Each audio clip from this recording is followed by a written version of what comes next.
মা যা ভাবে ভাবুক, আমার শাড়িটা পছন্দ হয়নি। আমাকে একবার জিজ্ঞাসা করে কেনা উচিত ছিল।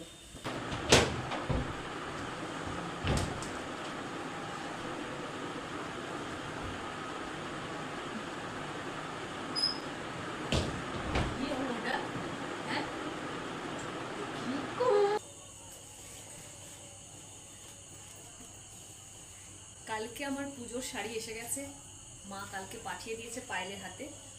এই যে কালকে মা পায়েলের হাতে পাঠিয়ে দিয়েছে। বাট কাল থেকে না আমার শাড়ির রং পছন্দ হয়নি বলে কাল থেকে আমি শাড়িটাকে দেখিনি। আমার ভালো লাগেনি রংটা, কেন জানি না। তো মা আজকে খুব করে বললো যে ভালো করে খুলে দেখ, তোকে খুব ভালো লাগবে, দেখে আমাকে বল, ব্লাউজ পিসটা দেখ।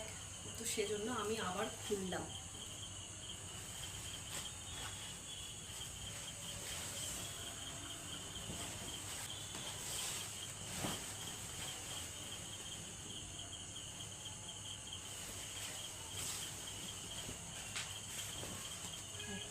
এই যে এটা হচ্ছে আঁচল, এটা ব্লাউজ পিস।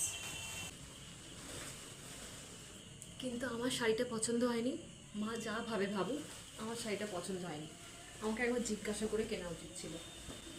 আর সব থেকে বড় কথা হচ্ছে অনেকদিন আগে থেকে কিনে রেখে দিয়েছিল, আমাকে কালকে সারপ্রাইজের মতো দিয়ে গেছে। আগে থাকলে আমি বলে দিতাম যে চেঞ্জ করো, আমার কালার পছন্দ হয়নি। পাড়টা ভীষণ সুন্দর, পাড়ের কালারটাও খুব ভালো। আমি ভেবেছিলাম যে যদি ব্লাউজ পিসের কালারটা যদি এই পাড়ের কালারে আসে তাহলে খুব ভালো হবে, তবুও ম্যানেজ করব। কিন্তু এই যে এটা হচ্ছে ব্লাউজ পিস, এটা হচ্ছে ব্লাউজ পিস। আমার একটুও পছন্দ হয়নি।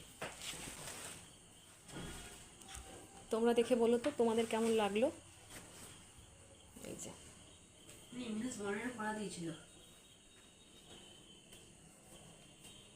তোমাদের কেমন লাগলো জানিও, কিন্তু আমার তো পছন্দ হয়নি।